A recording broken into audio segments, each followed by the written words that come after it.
Good day. Today is Wednesday, 3rd September 2025.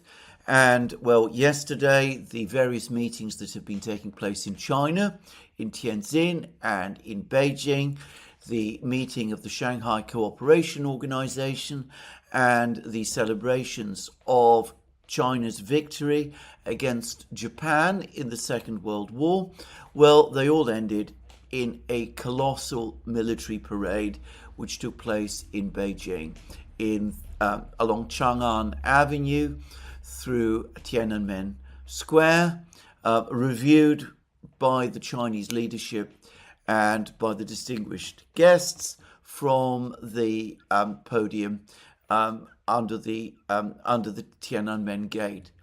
And it was, if I may say, a massively impressive display. I am not going to try to discuss the military technologies and equipment that the Chinese showcased. I'm not perhaps the best person to talk about these things. All I would say is that the sheer scale was staggering. That is one thing that stood out immediately. The numbers of weapons, the fact that we are looking at every conceivable type of weapon that you can imagine, from advanced fifth generation fighter jets to tanks to apparently laser weapons that fulfill some kind of air defense role, to intercontinental ballistic missiles, all of those things. And it was the other thing that could not but fail to impress was the extraordinary precision of the soldiers who were marching, participating in the display. And, well, I've been told by people who are in the militaries that you can tell an awful lot about a military by the way in which the soldiers march, and certainly the marching that I saw in the film of the parade in Beijing, well, it seemed to me more than exemplary. So, a massive display, I mean, one that dwarfs in scale, if I could just say, the parade that took place in Moscow on the 9th of May. But then this is, to some extent, I think, also a reflection of the venue. Tiananmen Square is a far greater square, a much, much bigger parade area than Red Square is in Moscow. And that, of course, by definition, affects the scale of the parade, but it also changes its character. So the parade in Moscow had perhaps a greater level of intimacy and a closer connection maybe between the people in the reviewing stands and the soldiers marching past, whereas, as I said, this parade in Beijing, massively impressive as it was, showcases scale and power perhaps more strikingly. Anyway, I'm not going to discuss the parade further. All I would say is this: we saw the parade in Moscow, we've seen parades in China, we've seen the exemplary marching of the Chinese military, we've seen the, I would say, slightly less exemplary marching of the Russians, but they are pretty good at marching too. And it does make a painful contrast with the quality of marching that we see from Western militaries today. A few weeks ago, President Trump arranged for a parade to take place in Washington, and the contrast between the marching in that parade and the marching first in Moscow and now in Beijing was, well, I'm going to say it is very, very great indeed, almost painful to behold. And to repeat again, military people have told me you can tell an awful lot about the morale and discipline of an army from the way the soldiers march, and I'm sure that is not the whole story, not by any means, but anyway, the contrast, for what it's worth, was there. Anyway, that concludes the events in China. There was something else about the parade that I thought was extremely interesting and very important, which is that on the podium, obviously, President Xi was in overall charge. He dominated the event, as the leader of China would be expected to do. But I noticed that on his right, sitting to the right of him, was President Putin of Russia, clearly in the most important place of honor. And then on the left was Kim Jong-un. And there were pictures of the three of them together. Again, Xi Jinping in the center, Putin on the right, Kim Jong-un on the left. You saw them walking together, all of them looking very happy, I should say, to be there. But again, it's as if the Chinese, well, it's undoubtedly the case that the Chinese went out of their way to single these two leaders out as the most important guests at this parade. Now, it must be said that Prime Minister Modi of India was not there. He's just before the visit to China. Modi had also visited Japan, and India has good relations with Japan. And I suspect that Prime Minister Modi would have calculated, and his officials would have calculated, and by the way, India has extremely capable diplomats and officials, and they would certainly have given the correct advice about this. They would have calculated that a trip to a parade in Beijing celebrating a Chinese victory over Japan might not go down very well in Japan, which is a country which, as I said, Prime Minister Modi had just visited and which he has just persuaded to make further and bigger investments in India. So it's understandable that Modi stayed away. And in his absence, it's perhaps logical that Putin specifically would be given such an important position as the main guest. And it was interesting also that there were various discussions that took place between the Chinese and the Russians, between Xi and Putin.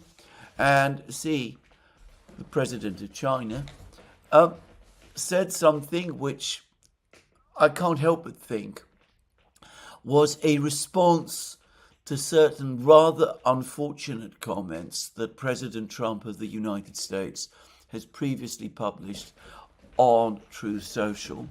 Anyway, Xi said that it was China and Russia, China and the Soviet Union, that had been the primary victors in the Second World War. And this was clearly intended to signal to the United States that actually your contribution was nowhere near as central as President Trump has been implying. China and Russia bore the heaviest casualties by far. In the case of China, they were involved in the war for much longer than the United States. It's important to say that for China, the Second World War began in 1937 when Japan attacked China. For Britain and France and Germany, the Second World War began in September 1939, and for Poland too. For the Soviet Union, it began in June 1941, and for the United States, it began in December 1941. So China had already been fighting for 4 years, more than 4 years, by the time that the United States joined the Second World War. And of course, its casualties were vastly greater And as the Chinese correctly point out, both before and for much of the Second World War, even after the United States became involved, the bulk of the Japanese armies were fighting in China. And this is a war which the Chinese government and the Chinese people absolutely correctly feel that the West has largely ignored and massively neglected. In Russia recently, they have been making a major effort to educate their people about China's contribution in the Second World War, and I believe that there is now much greater awareness of the role that China played in the Second World War. But in the West, I'm sorry to say that there continues to be almost none. But anyway, Xi Jinping making this point that it was China and Russia that made the great contribution to the Allied victory, of course does something else.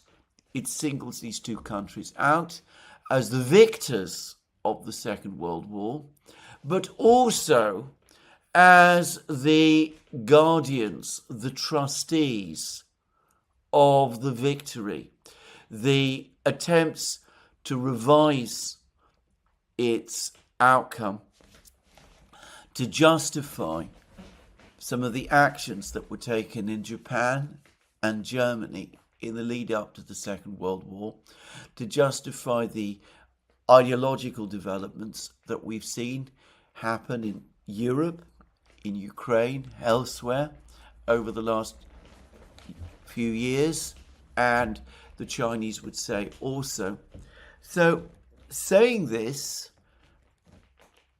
pointing out that Russia and China as the main victors, but also the trustees of the outcome of the victory, which both the Russians and the Chinese, Putin and Xi, have often spoken of in philosophical and ideological terms as the victory of the Chinese and the Russians, and of course of the Allies, against the ideologies that took root in Germany and Central Europe and in Japan. Anyway, saying that and talking about China's and Russia's role and joint trusteeship is also a way of binding those two countries politically together. It signals that China and Russia have, more than any other countries in the world, a joint responsibility and a joint connection and obligation to their ancestors to preserve the outcome of the war, and therefore have a community of interest which continues to this day. So that was part of what that was all about. But, all right, the prominence given to Putin extended to Putin, who is, after all, the leader of a great power, and a power with which China now has a very strong, growing community of interest. I discussed the Power of Siberia 2 pipeline extensively in my program yesterday. But what explains the presence of Kim Jong-un? Now, it's been fairly, I think, well established that after Xi Jinping first became paramount leader of China, his relations with Kim Jong-un were not particularly close, and there were tensions between China and North Korea. And at one time, the Chinese and the Russians were agreeing in the Security Council to vote for extensive sanctions against North Korea.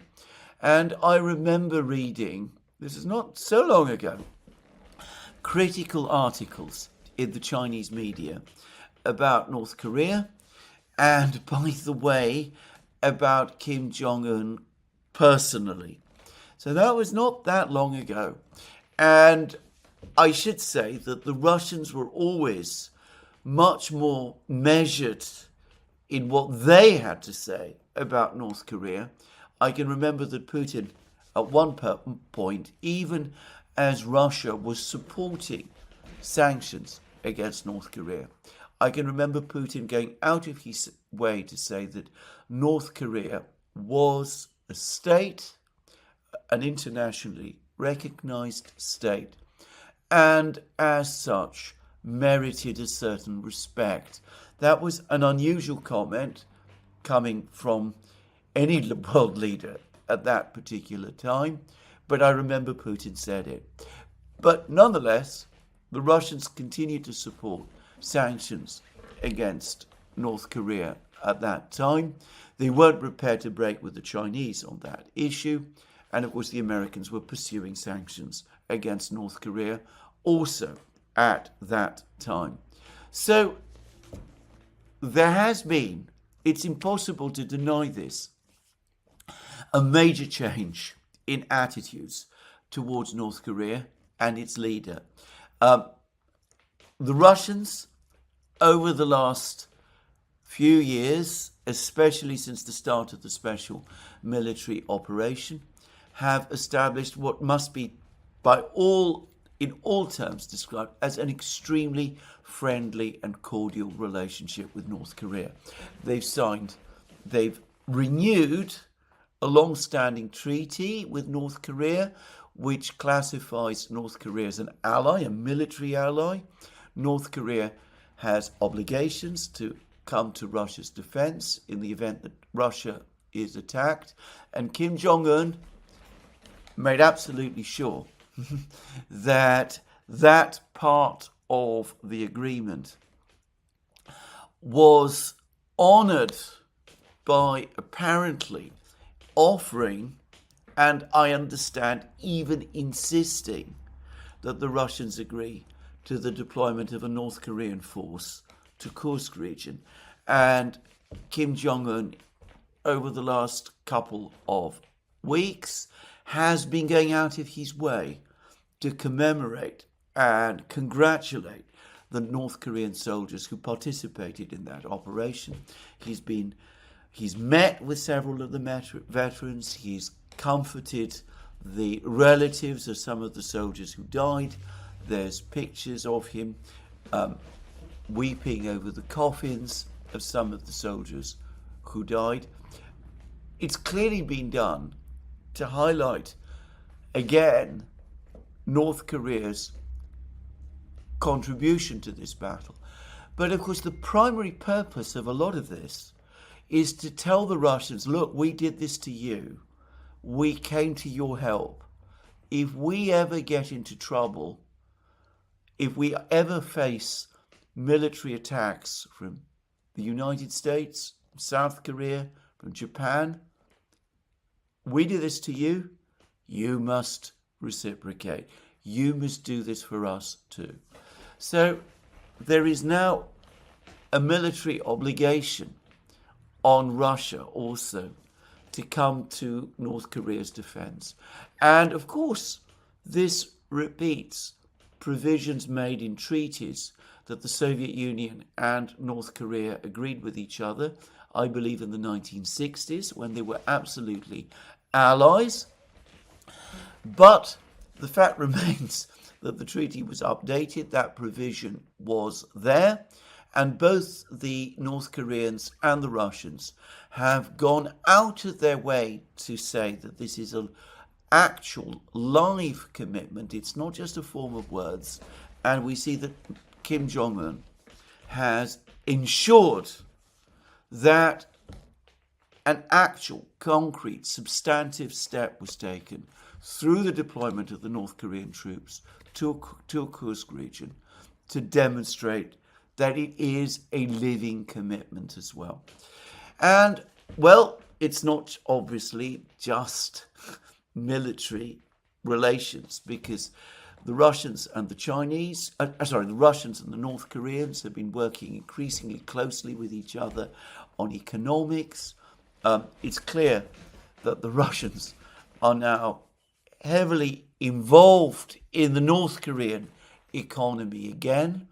They are undoubtedly sourcing artillery shells and other weapons from North Korea. There's been pictures of Kokshan artillery pieces from North Korea operating in the area of the special military operation. The Russians also seem to have imported ballistic missiles and perhaps multiple launch rocket systems from North Korea as well. So the Russians have been involved in importing goods from North Korean factories, military goods from North Korean factories, which will also mean, and I've had significant input and information about this, it means that the Russians are now providing machine tools for these factories. Their technicians are there. They're helping to upgrade their production. But there is no doubt as well that the Russians are also active in other sectors in the civilian economy in North Korea as well. And, well, the Chinese now are signaling that they're doing the same thing, because there is no doubt anymore that North Korea, from a Chinese point of view, has fully come in from the cold. A few years ago, at the time when Donald Trump was meeting with Kim Jong-un, I remember that Kim Jong-un was able to resume his trips to China. I remember that he had what looked like a very friendly summit meeting with Xi Jinping. So already it's clear that the relationship between North Korea and China has become much closer. But the fact that Kim Jong-un was the second guest of honor at the celebrations of the victory over Japan, which took place yesterday, underlines this fact. And any assumptions, any theories that have existed, and they've been fairly commonplace in the West, that the Chinese are somehow uncomfortable by the growing relationship between North Korea and Russia, I think we could say definitely was refuted by the pictures we saw yesterday of Xi, Putin and Kim all together. I've always made the point in program after program that it is inconceivable to me that the Russians would have pursued the close ties with North Korea, which they have done and which they have now achieved, without first getting China's agreement. And, well, we can see now that this is definitely a team of leaders, all of them working together. Now, saying all of this, it is important also to say that from a Chinese perspective, and indeed from a Russian perspective, North Korea is also one of the victors and one of the allies of China and Russia in the Second World War. Kim Jong-un's grandfather, Kim Il-sung, was a significant resistance leader in Korea. There's been much debate and denial about this in the West, but academic scholarship now has concluded in the West that Kim Il-sung did indeed play a key role in Korean resistance against the Japanese. The Japanese, of course, having occupied Korea from long before the Second World War and right during the Second World War as well. And, of course, North Korea and China were also allies, close allies in the Korean War against the United States and the Western powers. who were, of course, at that time, by the way, claiming to be the United Nations with some legal basis. I'm not going to explore that in this program. But anyway, there is this former war that the Chinese and the North Koreans fought alongside each other, which is taken very seriously in China and is well remembered there. And, so that is another reason to commemorate the joint struggle of the Koreans and the Chinese during the Second World War against Japan. And of course, China, like Russia, is also a military ally of North Korea's. I remember even at a time when Chinese-North Korean relations were still strained, articles appeared, I believe it was in 2018, written in the Chinese media, which reiterated that for all the difficulties in the relations, if there was ever a US attack on North Korea, China would be there to defend it. So it's unsurprising in some respects that Kim Jong-un is there. But it demonstrates the diplomatic revolution that has taken place, because this was a leader who was for a time out in the cold. He's pressed forward with his nuclear weapons programs. He now has intercontinental ballistic missiles. He's upgraded his conventional army significantly. He's now sent his technicians the task of building nuclear-powered submarines, not just submarines that can carry nuclear weapons, but submarines which will be powered by nuclear reactors. And despite all of that, despite earlier Chinese-Russian misgivings about all of this, he's now he's now a welcome and trusted ally. And of course, he also gets economic assistance from China, just as he is from Russia. I've never been to North Korea, but I have been in contact with people who have. They all say the same thing, that there are clear signs, not just of an economic revival in North Korea, but of a rapidly growing economy. And it is not just confined to Pyongyang, where the metro has been completely refurbished and where large residential neighborhoods in extraordinary modernist architecture have also been built. Right across North Korea, there has been a visible signs of improvement in general economic conditions. So this must be, again, put down to extraordinary mistakes on the part of the West. The West has acted very confrontationally towards North Korea, the United States especially. The United States in the 1990s appeared to have come to various agreements with North Korea, whereby North Korea agreed that it would not pursue a nuclear weapons program in return for a lifting of sanctions and supplied by the United States of pressurized water reactors to North Korea to help the country deal with its long-standing energy problems. The United States went back on that deal and reimposed sanctions.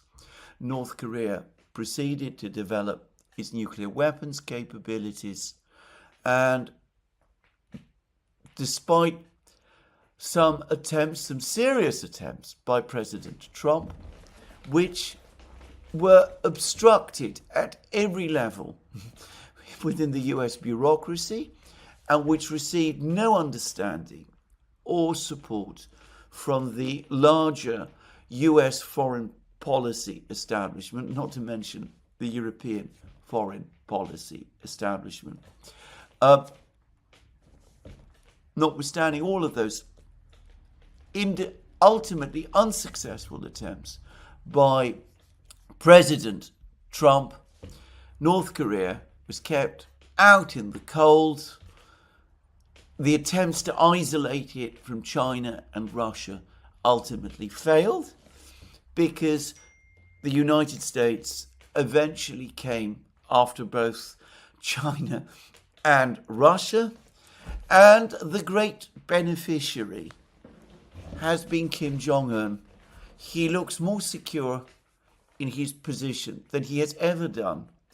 I think it is inconceivable at this point in time that his authority in North Korea has not increased to even greater levels. There must be a widespread sense in North Korea, at least amongst the leadership there, but probably amongst much of the population, that Kim Jong-un is proving a very successful leader of North Korea indeed.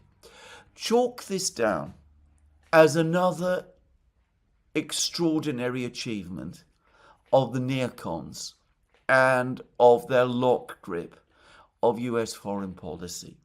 They have managed to bring North Korea in from the cold. Well, I don't think that the United States should have aimed to try to destabilize or overthrow the government of North Korea. I think engagement with North Korea would have been the way forward. I think if North Korea had been persuaded to open up, as it looked like it was ready to do in the 90s, and again when Donald Trump was meeting with Kim Jong-un, well, who knows, developments in North Korea might have taken an entirely different turn. But we are where we are, and we have the obstruction and resistance to any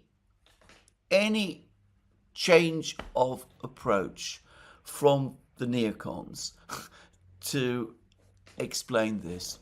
There's been some facetious comments. Actually, I think they may be facetious, but they're fairly much on point. That if Donald Trump wants his Nobel Peace Prize, he's now got the grounds for it. He's brought India and China together. He's achieved that. He's made these former adversaries into what Xi Jinping calls partners. Perhaps in time they will even become friends, as they were for a certain time in the 1950s. Just saying. So maybe Donald Trump deserves a Nobel Prize for that. It's a facetious comment, but I can understand why people are making it. But, well, I unequivocally welcome, as I made clear in my program yesterday, the rapprochement between India and China. I think it is an entirely good thing and one which should be welcomed. About North Korea, anything that benefits and improves the conditions of the North Korean people is a good thing, I personally believe. But of course, North Korea has its own unique style of government, which is not one that I understand and can relate to. And it is, of course, in dangerous conflict with South Korea and with the West. Here, I have to say, I am concerned about the extent to which North Korea has come in from the cold without these relations between North and South Korea having been improved first. I would have liked to see that happen, but it has not happened. It means that South Korea is now in a weaker position relative to North Korea than it might otherwise have been. And, well, the general security situation in Northeast Asia is much more precarious as a result. But put that aside, put aside my own misgivings about this. You could see, again, the price the West pays for the lock grip, the neocons, and the thinking that they have fostered. The price the West pays because of this. So I'm not going to discuss this further, but I'm going to say one thing, and this derives to a great extent from a live stream that we did on the Duran, which I would strongly advise you to go and watch on the Duran, between ourselves, that's to say Alex Christoforou, and myself, and Professor Jeffrey Sachs. Because over the course of this live stream, one thing, it seemed to me, became increasingly clear. And that is that what we have seen, what we saw in Tianjin and in Beijing, and indeed in previous meetings, including perhaps the very important BRICS meeting that took place in Kazan last year, which I noticed Xi Jinping referenced extensively in various comments that he made over the course of the last couple of days. Anyway, what we are seeing is the 21st century start to take shape. Now, it's a well-known meme amongst historians, even academic historians, that centuries in political, historical time don't always exactly correspond to their dates. So, for example, you often hear it said, even amongst academic historians, that the 19th century began in 1815 and ended in 1914. And one could see that that is true. One could see why that might be true. There is a kind of unity in politics and economics and history and cultural and social and intellectual development in the century between 1815 and 1914. 1914 was the end, and it was in 1914 that the true 20th century began, with all its ideological conflicts, the Russian Revolution, the rise of communism, the events in Central Europe, the disastrous events in the Central Europe in the 1930s, the world wars, all of those things, the Cold War. The East Asians, the Eurasians, the Global South are thinking increasingly in 21st century terms. Whereas we in the West, our leaders, are still stuck in 20th century thinking. They continue to play the same tired, exhausted geopolitical games that they've become used to from the 20th century. The old games of dueling with the Russians in Eastern Europe, in Ukraine itself. You can even see revivals of attempted revivals of 20th century ideologies, discredited and, in my opinion, terrible 20th century ideologies in Ukraine. It's as if the war in Ukraine is the last 20th century war. And you can see this in the kind of rhetoric that we have in Europe. People invoking all the time Munich, 1938, Churchill, Chamberlain, all of this, trotting out the stories of the Molotov-Ribbentrop Pact of 1939. All of this continues to frame our thinking, even as the rest of the world has now moved massively beyond this. Tianjin and Beijing and Kazan look like not just the future, but the present. Whereas the meeting that's going to take place tomorrow, the meeting in Paris of the so-called Coalition of the Willing, what does that look like, if not the past? Leaders of countries that in the 20th century were still great powers, continuing to behave as if they were the great powers now that they were in, say, 1940, conducting the same kind of geopolitical games that they were playing out then. The Americans also still thinking about the world in ultimately great power, 20th century great power terms, still in many cases focused on Europe, imagining that it is Europe which is the board upon which the key game is being played, as was true in the 20th century, when of course Europe was still economically and culturally and politically dominant. Even, as I said, as the rest of the world, China, India, the other BRICS states, move on and go about their business and make their deals with each other, the Paris-Siberia 2 pipeline, and all of that. We are the past. They're not just the future. They're the present too. And the sooner we understand this and get to grips with it, the better for us it will be.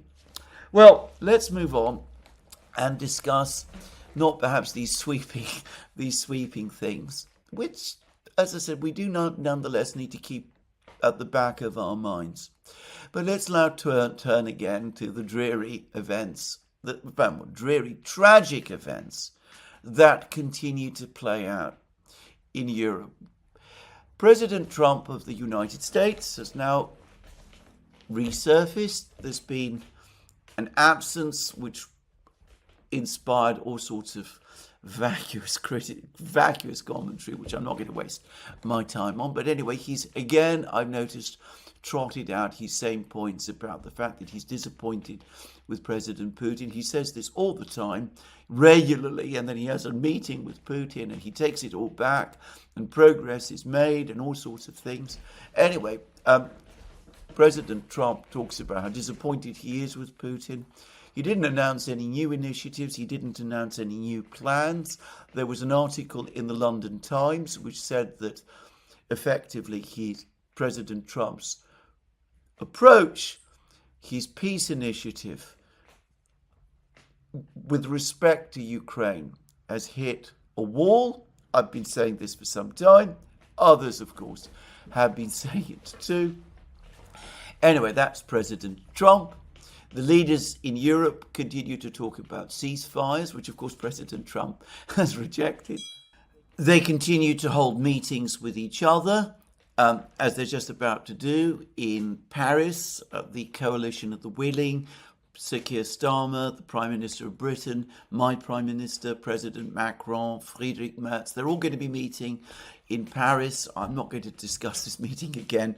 I've spoken about it at great length, both in yesterday's programme and in the programme the day before. I would add, by the way, that bond yields in Britain are continuing to rise, and I gather that they're doing the same in France and in the United States also.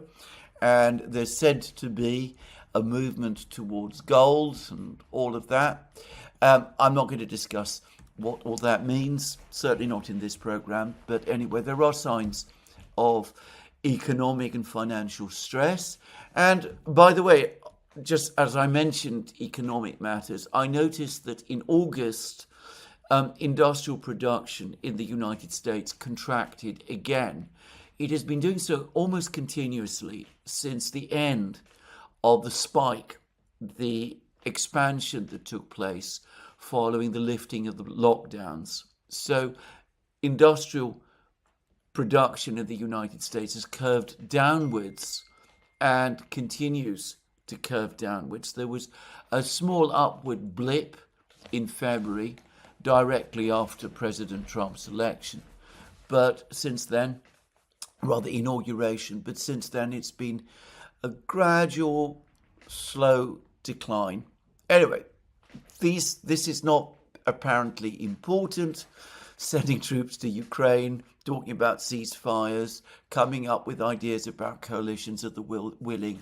All of that is, even though the militaries are against it, the people are against it, and in Germany itself, apparently the idea, for the moment at least, has been dropped, at least of Germany itself participating.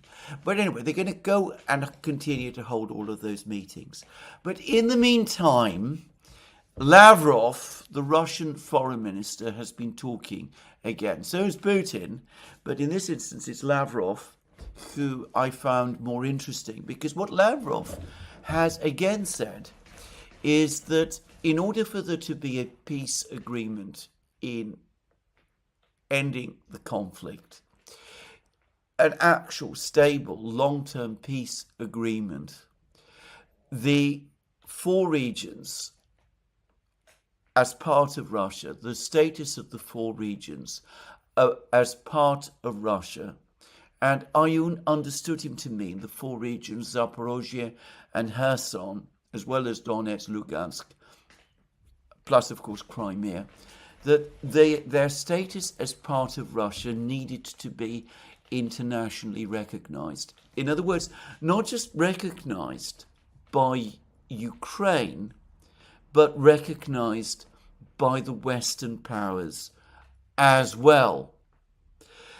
And, well, there may be some interpretation about what Lavrov meant, but I understood him to mean the entirety of the four regions. In other words, all of Zaporozhye and all of Kherson regions, as well as Donetsk and Lugansk. Now, this is not necessarily in contradiction to the various reports that have been circulating in the media for some time, that the Russians suggested or perhaps agreed at the various meetings with Witkoff and between Putin and Trump in Alaska that there would be a ceasefire in Zaporozhye and Kherson region, provided the Ukrainians pulled back from Donbass, from Donetsk and Lugansk. The Russians, as I understand it, have been continuing to say that they expect eventually, as part of an agreement, the entirety of Zaporozhye and Kherson to be transferred to themselves. But they might perhaps for a period of time be prepared to accept a ceasefire along the existing conflict lines, provided that they had confidence that these territories would indeed eventually be transferred to them. But anyway, I think Lavrov's words, if I have interpreted them correctly, nonetheless still show that the Russians do want eventually the entirety of Zaporozhye and Kherson to be transferred to Russia, and that they do want that fact to be internationally recognized. Now, I don't know that this is widely understood in the West. Again, maybe the haste with which the Anchorage meeting took place meant that all of these points were simply not ironed out. And maybe the Americans don't understand that the Russians, even if they agree to a temporary ceasefire in Zaporozhye and Kherson region, do ultimately want the entirety of these territories to be transferred to them. Just as I think that the Russians on their side might suppose that Trump and the Americans have shown greater interest in revisiting the topic of the reorganization of the security architecture in Europe than they have actually done. But anyway, Lavrov has clarified the point at least as far as I can see, Zaporozhye and Kherson region, within their existing administrative boundaries, continue to be seen by the Russians as Russian territory, and the Russians do expect eventually, as part of a peace agreement, the entirety of these territories, including the cities of Zaporozhye and Kherson, to be transferred back to them. So anyway, I thought I would mention that. And, well, to say it straightforwardly, I cannot imagine any set of circumstances where the Europeans or the Americans agree to this. I think that the Europeans absolutely would not agree to this. I think even if there was an AfD government in Germany, for example, I think that that government also would probably find this too much to swallow. And I absolutely cannot imagine any scenario whatsoever where the Americans accept this. It would be inconceivable to me that any administration, whether it be this one or any future one, would, in the existing geopolitical realities, recognize these territories formally as Russian. And I cannot imagine that Congress would accept that either. Of course, in time, things may change. If we'd been speaking in, say, 1950, it would have been very, very difficult to imagine then that the United States would recognize the existing government in China, the government of the People's Republic of China, as the true government of China.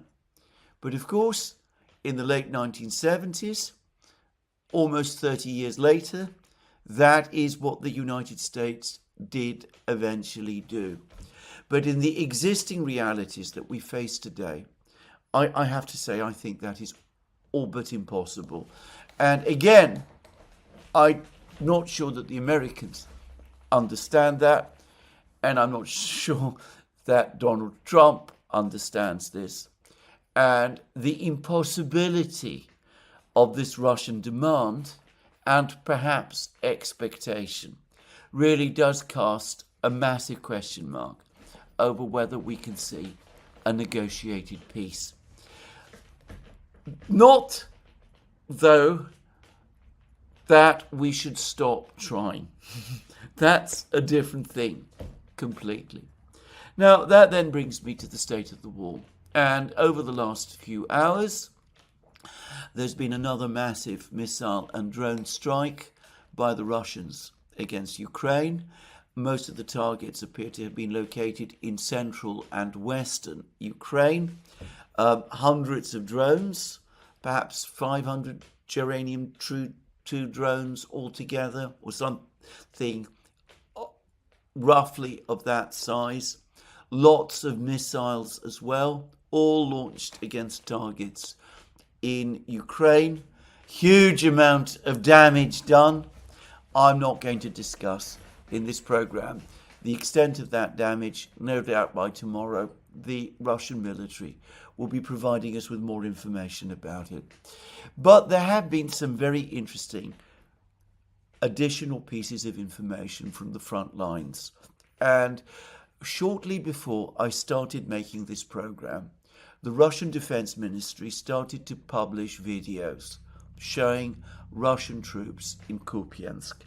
And not just in Kupiansk, but in the center of Kupiansk, one near to the, apparently in the close proximity to the town hall building, or so I understand.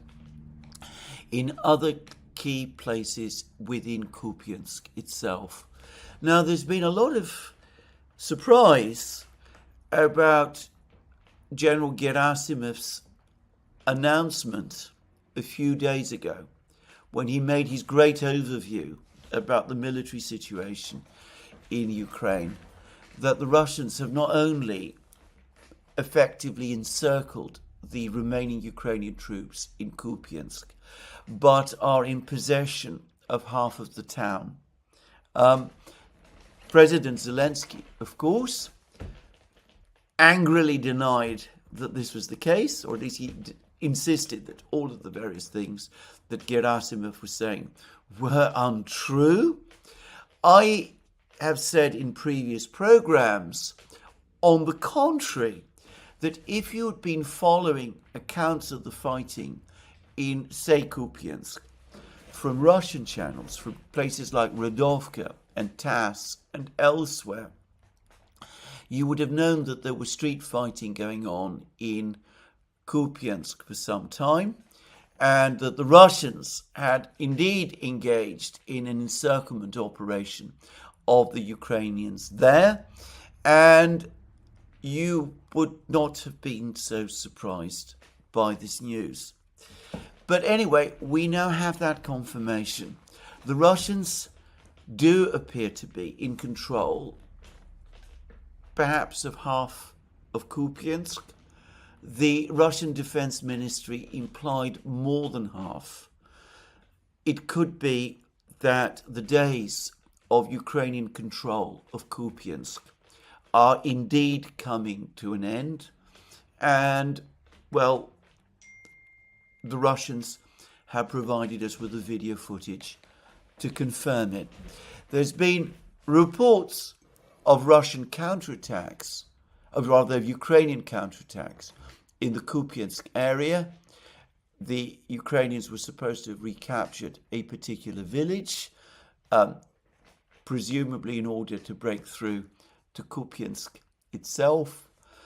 I have expressed my doubts about those claims, and the Russians, for their part, have published their own video footage from the same village, which appears to show it firmly under Russian control. Now, I've expressed my doubts about some of these Ukrainian claims at counterattacks. Yesterday, the Ukrainians also published claims that they'd launched a counterattack in the village of Udachny, southwest of Pokrovsk. The Russians indicated that they'd captured Udachny some days ago. There's been reports from the Russian part of the internet that Udachny has fallen under Russian control. The Russian Defense Ministry, to my knowledge, has so far made no claim at all about Udachny, which suggests that there is still fighting going on around the village. But there had been fairly reliable claims from very reliable Russian sources that Udachny was indeed under Russian control. And, well, the Ukrainians published footage which appeared to show the Ukrainians recapturing a particular building in Udachny and firing a anti-tank grenade at that particular building. Now, Radovka did another discussion of this particular Ukrainian film. They recently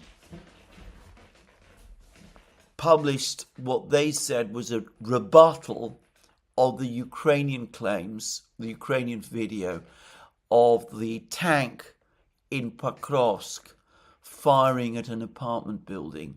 They said that the footage was obviously staged, and a tank unprotected by infantry would never have been deployed in that way, and that this was clearly something that was staged for the cameras. Anyway, Radovka are making the same claim about this video footage about the incident in Udachny. They're saying that the footage was clearly made, was filmed in the spring. They provide reasons to think that, and I'm not going to go into what those reasons were. I'm barely able to make any sense of the video myself.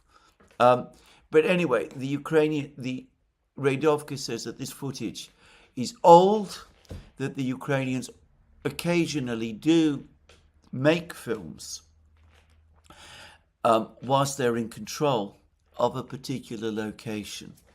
which they then released later in order to give the impression that they are still in control of that location after the location in question has already passed under Russian control. And they are claiming that this is what has happened with the footage of the counterattack in Udachne. Now, to repeat again, I am not there. I am not in touch with the soldiers on the ground, Russian or Ukrainian. The Russian and the Ukrainian general staffs do not provide me with information about the ongoing state of the battle. And always one has to be careful of confirmation bias. I have been skeptical about some Ukrainian claims about counterattacks, and well, it's dangerous because the Russians are saying that this Ukrainian counterattack never happened. To assume that that must be true, one must take into account the fact that one is already biased to believe that what the Russians are saying about this counterattack might be true. Just saying. But for all that, I mean, I admit I do have my biases, and I do also follow the war very carefully. And I have to say that I am inclined to believe Radovka's rebuttal. We've seen that the evidence of the counterattack in Kupiansk appears to have been wrong, and I suspect the same is true about the counterattack in Udachne.